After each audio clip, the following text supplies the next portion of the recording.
Welcome to All About the Bay. I'm your host, Paula Joy. One thing I like doing this show is not only because we meet, we'll go to very beautiful parts of the Bay Area and mingle once a month, the third Friday of every month, but because I meet some beautiful people, right? On the show, we talk to them. And today, we're gonna meet Joanne Castano. She is an emotional health coach. Today, Joanne is going to share with us how to overcome that. First of all, she's going to talk about the root cause or the root causes of that and how to free yourself from those emotional distresses. Therefore, free yourself and make yourself healthy. They say, ye shall know the truth. You will know the truth, and the truth will set you free. So stay tuned.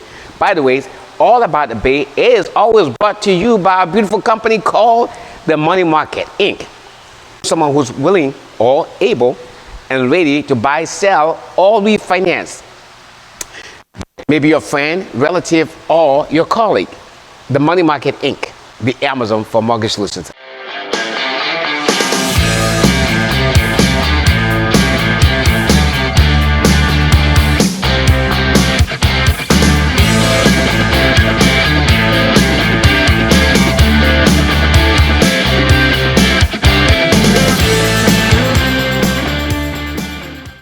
Okay, welcome to the show.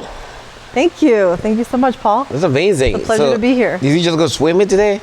Oh, no. But I do feel bright. That's good. That's good. That's good. I want to find out a lot of stuff, right? So before the show, you and I were talking about, wow, you're a mix of everything, right? So that's amazing. So I thought America was a melting pot. You are even more so. Yes. I have a multiracial, basically. Tell me a little bit about that. Yeah, so I'm originally born in New Jersey. However, I have parents that are Puerto Rican and Colombian. And, you know, in doing some further research, you know, I realized on my family history, I also have Native American blood, you know, native blood, and indigenous, basically, roots. And then I did the 23andMe testing, which a lot of people are doing lately, and I realized, wow, I have like a lot of Southern European DNA. I have Native DNA. I have North African DNA.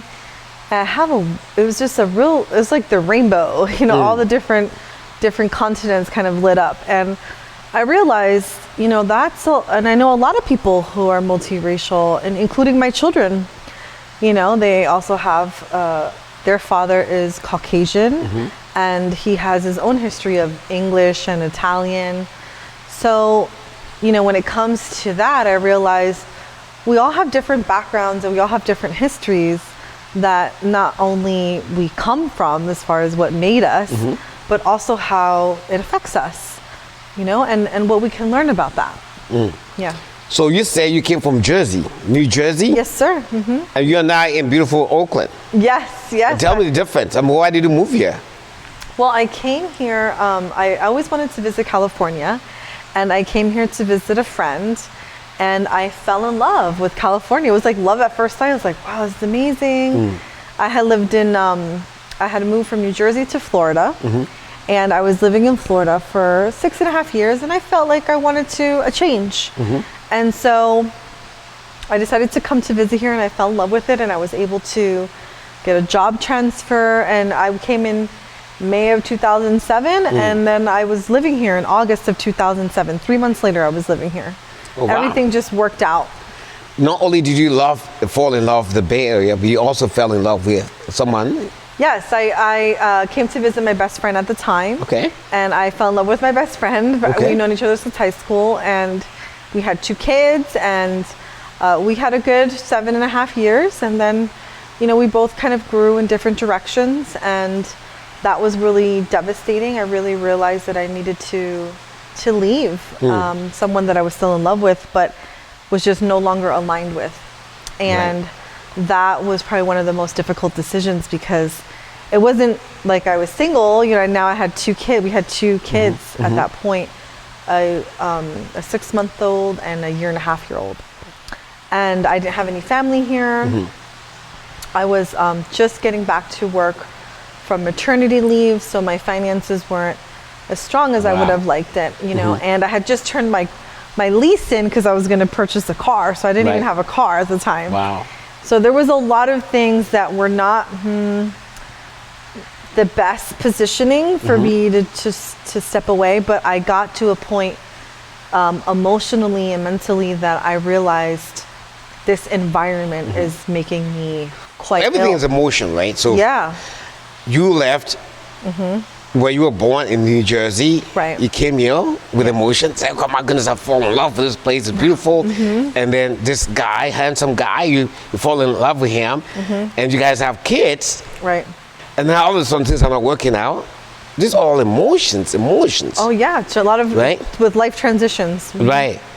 So is that the reason why you decided, okay, this thing that happened to you, this trauma that happened to you, Right. I mean, everything happens for good sometimes, they say. Right. So is that why you are a coach, emotional Actually, health coach? Yes, Paul, that's a really great question. It actually is. So I was able to really transcend and transmute a lot of that pain and struggle of the devastation of my relationship ending. I had been married before and divorced, so this was now my second. We were engaged, it was my second, what felt like a failed relationship. And I had these 2 children, and I didn't have my support, family support. And I was in a place, I was dealing with postpartum depression and also just heartbroken, you know, so, and I didn't recognize myself. So I wanted to take care of myself, and I wanted to do it the most holistic way as possible, because I realized I did start to see a therapist, and I realized, like, because I have a former medical background, I could be put on several different kinds of medications that I didn't want to be put on. And not that I'm against medication when it's needed, but I realized that it was something deeper, more emotional. I had been doing personal development work for a few years before this had happened, but I was just in a very heartbroken, and my spirit was kind of low, you know, just because I was dealing with postpartum depression for the second time with my second child. So I was emotionally I felt like imbalanced, and I wanted to balance myself out, and I wanted to heal from not just this heartbreak, but from anything I had dealt with, any places that I wanted to. So I want to find out how deep you went. So sure. Yeah, you talk to us about that, because I'm sure somebody's watching this might learn from this, right? Yes, for sure. So there was, initially I was isolating, and in that isolation I got to a very dark place. And when I say deep, I got to deep with like a sort of dark places. I got to suicidal ideation. I wanted to just escape all the pain I was feeling, and I realized that triggered a younger trauma that I had. That level of holding all this emotional pain and not knowing what to do with it, and then having anxiety because of there was so much there. And I realized I need to help myself. Nobody's coming. It's just like I have resources that I can use, but what resources am I using if I'm not talking to anybody? So that was something that was really important, was to start to open up about what I was dealing with, to kind of get out of the dark place I was in. Just think of it being like at the bottom of a well. And if you're at the bottom of the well and you're not yelling out, or nobody's around, or nobody's giving you a hand, you could stay in that well. Right. So I started to call out, to my friends, to my resources. I realized when I was in therapy, I was like, this woman is great, and I appreciate having a therapist, but I realized she's not telling me anything I don't know. It's that I wasn't talking to anybody. And when I realized that having a safe space to open up about what I was dealing with, then I could create a little bit of space and then clarity to take the next action. And that was basically how I kept taking the next action, finding a place where I could safely speak what I was dealing with, and get clarity to figure out what was the next action I was going to take. And using my communities, the personal development community that I was already in, and the healing community. So I started to work with different types of healers and coaches. And in that interim, I became a Reiki practitioner because I started to work on my own energy. And that led me to working with people. And because I had already been coaching in the personal development world, I realized there was a gap there. There was a gap on the emotional health. How do we balance emotional health? Yes, we do have mental health that we need to work through, but there's also emotional health. They go hand in hand. And I started to give Reiki sessions and coach, and realized I'm not the only one who struggled with this. I'm definitely not the only one who's left a relationship, you know, in a tough situation. And I realized, you know, as a woman too, I've experienced several traumas that I know I'm not the only woman who's experienced. And how do we repair? How do we recover? How do we, you know, recalibrate or rebuild ourselves from life transitions or life traumas or even transgressional traumas that have been passed down to us through our upbringing? And I started to just dig deeper and heal. I said, the best thing I can do is be the best version of myself for my kids. So you mentioned a few things there, and I want to hone in on some of them.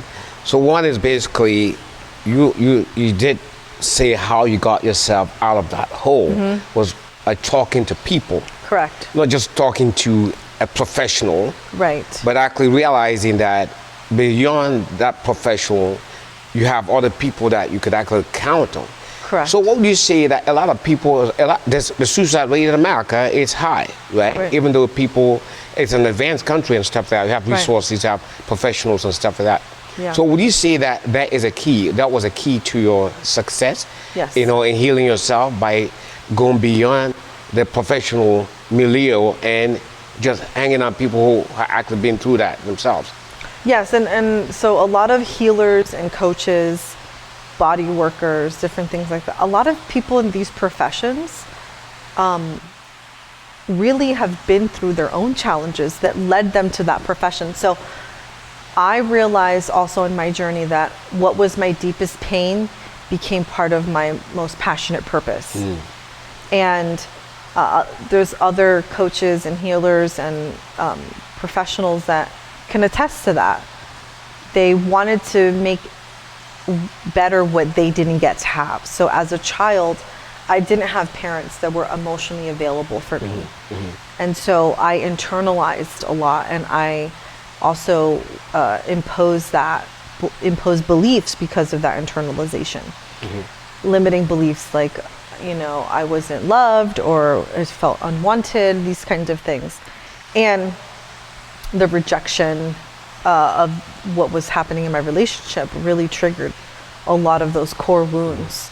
And so I had to address those core wounds in order to address my healing.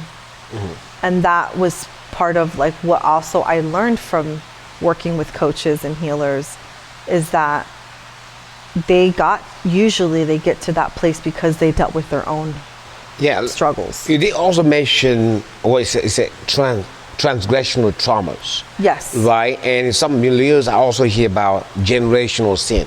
So you might have to go back to your roots to find out why, for example, if you have anger problems, maybe because your mom had anger problems and stuff like that. Do you see a lot of that? I do. So for example, there's sometimes things that they call it generational because they get passed down through generations, right? So for example, my mother dealt with an alcoholic father, and I dealt with alcoholic father as well. And my mother's father was also in the military. His father was also in the military. He dealt with mental health issues, and then later in my mom's life, she also dealt with a mental health issue that affected us.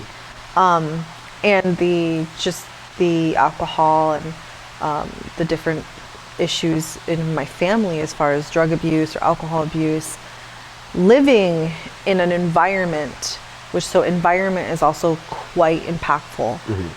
The environment of not feeling safe because there was domestic violence or different things like that impacted also how I could either relax or not relax in several settings.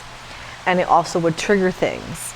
So environment impacted me as well. And when we look at transgressional trauma, we think about, okay, what from our past could be affecting how we behave, how we react, how we show up for others and for ourselves in our present life. And when we look deeply, you can see it informs a lot. It informs a lot of how you actually be in the world. Some people can be more cowardly, right? Where they can just kind of walk, or they're more shy, or there are things like a lot of us want to think about. I didn't remember what I was like as a child because I put a lot of that away. I was just in a surviving mentality. And that was also something that was passed down. So I wanted to thrive. Well, how would I learn to thrive? All I knew was to survive. So I had to mindset shift. I had to shift my mindset. I had to know what informed my mind, my subconscious mind to begin with, so that I can now come in and course correct and retrain my mind, reprogram my subconscious mind to the direction I want to go.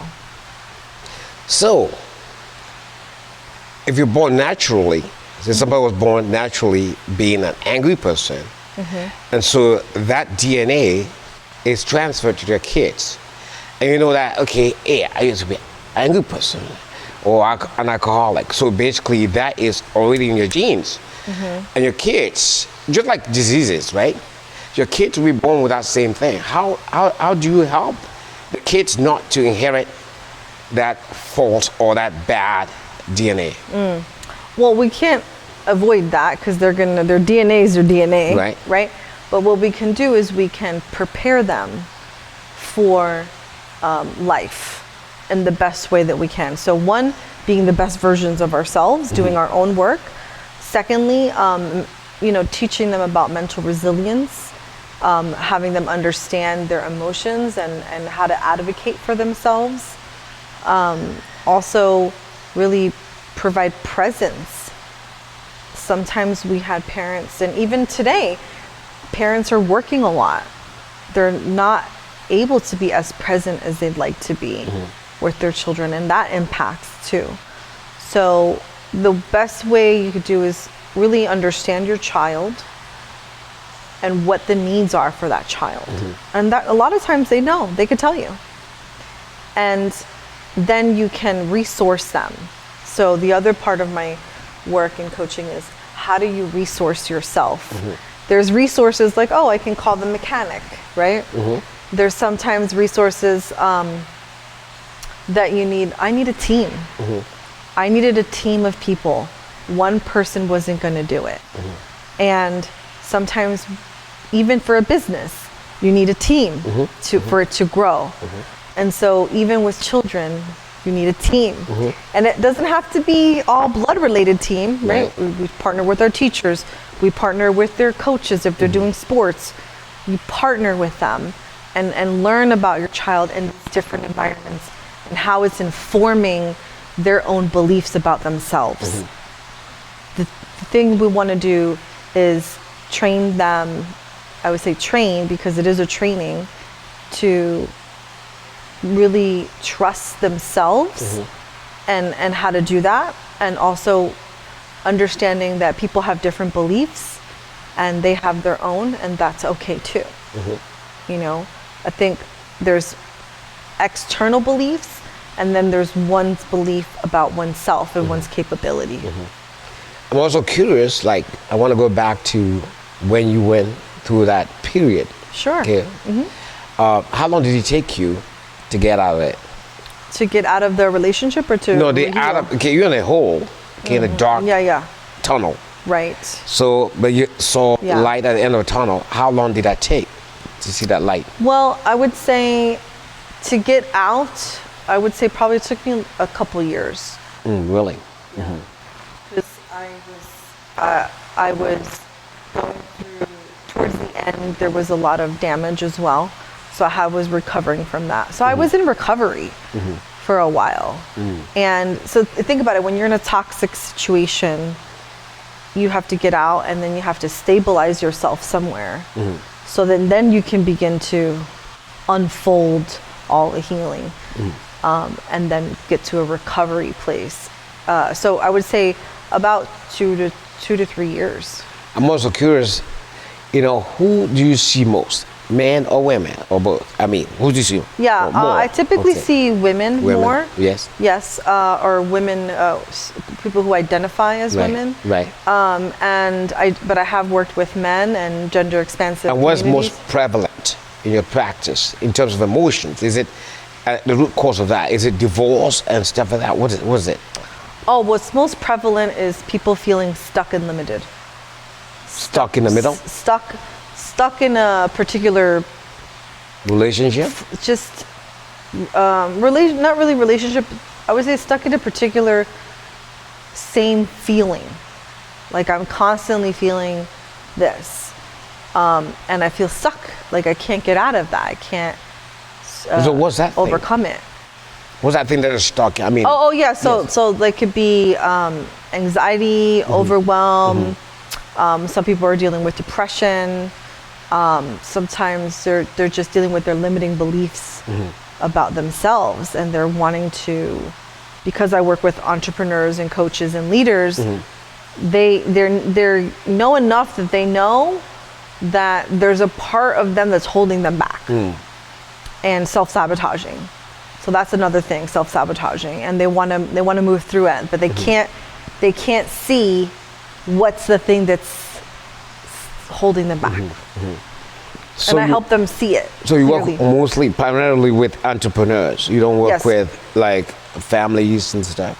Not typically. I mean, I Okay. have in the past, but I typically work with coaches, leaders, entrepreneurs, because as I mentioned before, when you're on that journey, your stuff comes up, meaning your past can come up, you can get triggered emotionally to get to your next level. And that's one of the things that I worked in my whole recovery. So it's been now over 7 years that I left that relationship. So for entrepreneurs, are these small business owners, or right? It's small business, or I have worked with executives as well. Right.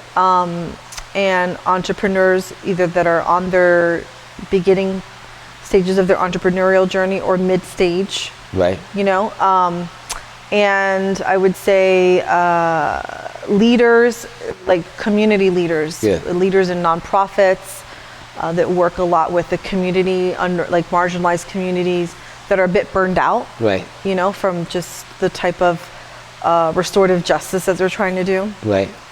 Yeah. So let's go back to entrepreneurs, right? Yeah. So since that's your primary focus. So I'm curious, because our group, All About the Bay, deals with small business owners and stuff like that. Right. And so I can imagine their main struggle could be just not having the capital, working capital, right? Because you're stuck in a place, you could hire people to do stuff. You could hire a coach like you to coach our people and stuff like that. So, I mean, I'm just kind of curious. I want to know, how are you helping those people? People that were struggling with capital? Yeah. What are they struggling with? Yeah. Because I would just say, hey, you're struggling. Maybe it's money. Money will solve that problem. Right. But you're saying it's not. No, it's not. Because if the mindset, let's say I'm working with someone who is having problem with receptivity. So you can sit there and offer them money, but they won't feel worth it. They could deal with, they're not in a place of receiving. And that's because of a deeper core issue. And so we work through that, and they can then expand upon that and receive openly and get the resources that they need, and also claim that, right? Claim that I am open and receptive to what's available to me. I'm unlimited resources are available to me each and every day. Then we have affirmations, and we work with the mindset. There's also coaches that they're seeing that there's a gap in getting to the next level for their own development, so therefore they can now develop another aspect of their business. In that process, then what we do is we go and we look at what's the core issue, what is the thing that constantly gets triggered, and we work through that trigger so we can get it cleared up. We look at the whole pattern, get to the core issue, and then how to break out of that pattern so they don't get they're not that they wouldn't get triggered again, but how to work themselves out of that so they can then now move forward. When we have triggers in the beginning, it's kind of like it's kind of loud, let's just say, for example. And as you work through it and keep practicing how to redirect your focus and your brain and take care of, acknowledge your feelings and go through your process, you develop that process, and then you start to use that process. I call it your winning formula, and you apply that winning formula over and over and over again, and then that trigger becomes less noisy. It affects you less, and you move through those things a lot faster than you would have in the past. There's also coaches or leaders or entrepreneurs that are burnout, and they don't see the pattern, what's emotionally triggering them to go into this pattern that they keep burning themselves out. Okay, when you say burnout, can you expand on that? Yes. So, for example, I've worked with coaches who are wanting to be successful or achieve, but what they're dealing with is they're trying to, from a past place, not from their own true definition of what success or achievement is, and they haven't been able to enjoy their journey getting there, and that it's a progressive journey. And if they're dealing with, they're not getting the results that they want and the timing that they want, then it's quite detrimental to their emotional state. It could put you in you can be riding high one day and then riding really low, and then you just keep doing that over and over again because you're trying, the word trying, it's almost like you're trying to force something to happen versus be more in flow and accept the journey and also oneself, and have a healthy pace to grow. When we look at nature doesn't hurry up and sprout a leaf, right? Nature doesn't say, I need to hurry up and sprout, right? Nature doesn't do that. It's just a progressive, there's sunny days, there's rainy days, there's cloudy days, and nature still exists and things still grow, right? And they still also, sometimes things do have to die out. Sometimes old versions of ourselves have to die out. So our newer version of who we're becoming can blossom and bloom. And that's a process, because sometimes the older version of you that got you this far, you might feel really scared to let that go because, wow, it got me this far. And now, if I don't have that version of myself, how am I going to get to this next level? Well, that version may not be needed for the next level. So at what stage do they come to you? Huh? At what stage do people come to you? When they... Oh, okay. I'm just curious. Like somebody started a business, or in the middle of a business, and or at what stage? I'm curious. I've had people come at different stages. Right. So typically it's like they've started, but they're about maybe like a year or so in, and they're really struggling because they're learning what it takes, right, to really make their dream come true. And then it's kind of like you get a eye-opening moment, like, wow, this is going to take longer than I thought. Or they think something's not working, like there's a problem. So typically people come to me when they feel like there's a problem or there's an obstacle. So like you're a doctor for entrepreneurs, right? Kind of. Okay, that's good. So who do you serve? Oh, yeah, so I serve mainly, I have a wide range, but I serve where I would love to do my heart's work is mainly with people of color, you know, BIPOC, biracial people of color, Latino, Latinx, but I do serve all other communities, gender expansive communities, and those would be the people that I like to work with the most, because I relate the most and they relate the most to me. As a coach myself, I realized there wasn't a lot of coaches that looked like me, that could relate to me, or I could relate to them. And so I did find one, and that was great. She was also a parent. She had her business at the level of money that I wanted to be making money, and I realized I needed to learn from, you know, if I want to grow to where this person is, I should learn from someone who feels aligned in beliefs and direction, things like that. And so that's what I got some coaching from that person, and then looking at what else do I need. It was really from what I wanted and what I needed.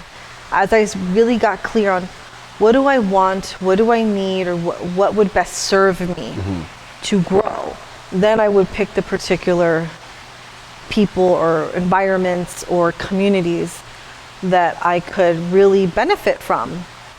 And also what I could give in exchange too, because I wanted it to be reciprocal. So how long have you been doing this now?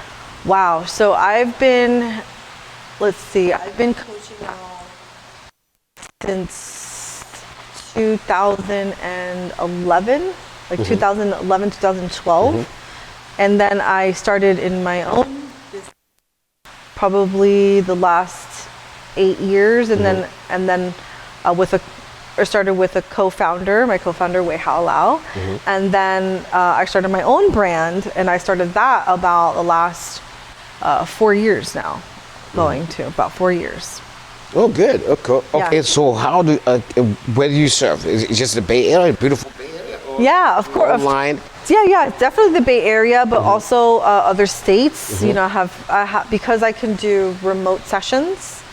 I have people from all over the 50 states. I have some people that I've coached that are in other countries as well.